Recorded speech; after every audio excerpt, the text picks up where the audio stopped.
next guest made a name for himself as the original lead singer of Van Halen. He is a rock legend. He's America's favorite gigolo. We're gonna watch him perform in just a bit, but first, let's hang and talk to David Lee Roth.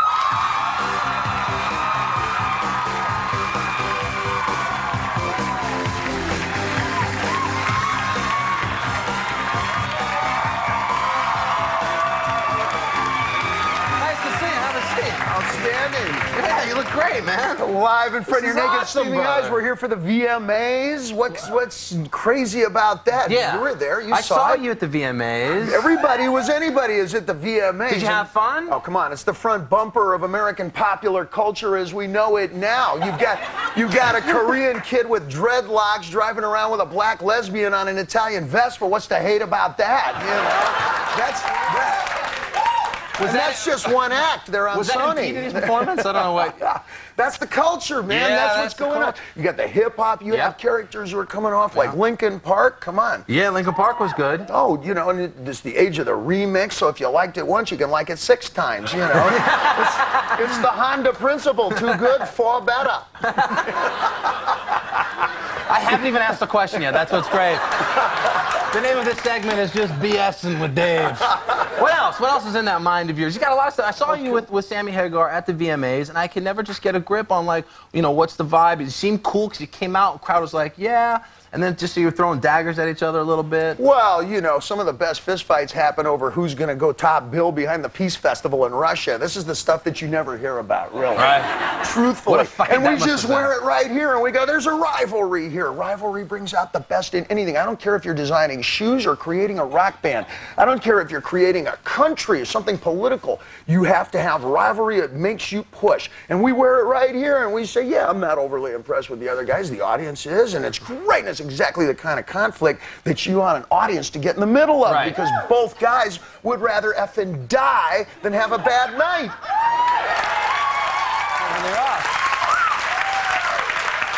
We had a great time. I'm exhausted already. Oh, come on. We had a great time, and it's the kind of mix-up that nobody ever really wins. You scream, all right, rematch, see you next spring. Now, 96, the VMAs, we thought Van Halen was getting back together, then that all went to hell. Right after the thing, like, I don't know what happened there. The failing of Van Halen at MTV. Right. Hey, look, if Eddie Van Halen... Can it ever happen? I mean, can it ever just go down? At some point, it seems like an inevitable, because this is the kind of music that is as familiar to you as the McDonald's arches. This is familiar to you as the Nike swoosh. Whether you've bought or thrown away one of my records, you know these stentorian tones rip-assing out of some kind of a flatbed truck at a Burger King drive-thru at how many spring breaks? Right, yeah. I know that voice. I have brought a smile to the hips of people around the world for many summers. You know? You should run for office. I am currently running, but not for office. You mentioned like Linkin Park, and you meant some of the remixes and stuff. No, we're getting along. Yeah. Subtext. That's Listen, the best let me tell you shit. something. I've been at MTV for 5 years, and we had Gene Simmons of Kiss on here. We have David Lee Roth now, and there's definitely something that I think that our audience, and you can agree or disagree, is missing with musicianship and music the way that it was when you were there. And you mentioned something like a Linkin Park where a song gets rehashed 4 times. Do you feel like younger people today are getting robbed from the music that you made? I think the definition of musicianship changes, you know, from generation to generation. And you can take a turntable and you can make that sucker sing, whether you slow it down or speed it up, or you could feed it through the generator or whatever. It actually is a musical instrument now. What you're talking about probably are the people who spent the millions of hours sitting in a corner playing on a guitar. Well, now you have the same folks spending their times learning how to work the wheels of steel, okay? Right. And yeah, in fact, it is a musical instrument. So what you may be missing in terms of something that's in the rearview mirror, what you have up on the front bumper is even more adventurous. It's even more crazy and wild and left of center. But even the rock star is different from that. You know, we've had Kid Well, Rock on the show. there's nobody like me. There's no one like you. There's nobody like you. I've been upgraded. I've been upgraded from rock star to action figure, you know. I mean, really epitomizing all that we know about rock star. David Lee Roth used to take a lot of home... Well, that's the result of 20 summers of carefully self-generated bad publicity. You know? Is the poodle still here? But you took a lot videos, which I think is crazy, like of the escapades back in the day. Oh, you know, before it was really video. I was about to say, Your Honor, that's an allegation. You're not in court. Today, nobody does home videos because you're not a rock star till you can spell subpoena in this country. Do you go back and watch your old home videos? Your Honor, please. Absolutely not. Well, the way I stay ahead of the wave is I don't read anything about myself. Nothing could possibly be good enough, and anything even slightly bad ruins my week. So there's not a piece of paper with my picture on it. There's nothing with my name on it. If I see it on the TV, right. I ask the cats and say, hey, everybody had a good time? Okay? Everybody was sober? Close enough. Right. There's a little bit of a, I guess, a less sexy side to David Lee Roth. No, there isn't. And yeah. Well, explain your obsession with Huckleberry Finn. Oh, come on. Huckleberry Finn is the experience. It's a child's idea of what an adult is, and isn't that what most rock stars finally arrive at? How many times have you read it? Probably a dozen times. And each time you read something like that, you get an up. I think more importantly, it's just gymnastics for the brain. Huckleberry Finn is. No, reading. You know. Hey, you can't surf the net unless you can read. If you can read fast, you can just surf that bigger of a wave. Can you dig what I'm saying? Could you imagine David Lee Roth on the net, just like, Yahoo, all right, that's cool, all right, brother. What I tell younger folks who are, asking, what's the advice? I say, learn to read 24 letters in the alphabet, and then you can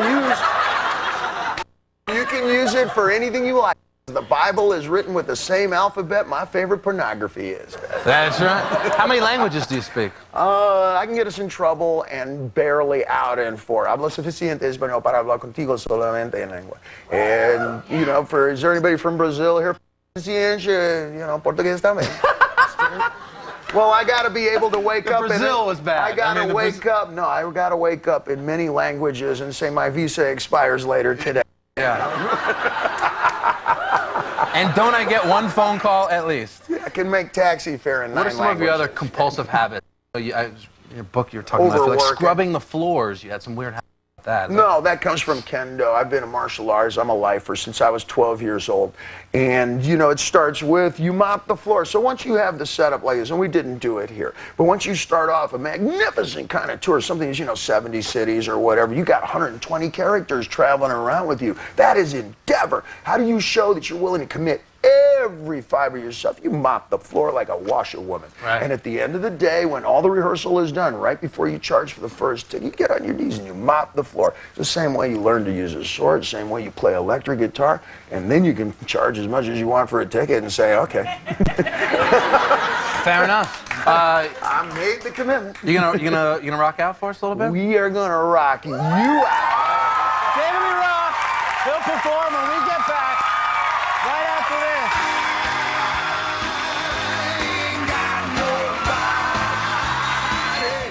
Just about out of time. I want to thank Michael Vart, Amanda Pete. I told David Lee Roth that we were over, but he's play anyway. Thank you for watching. David, everybody, good night.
Bye.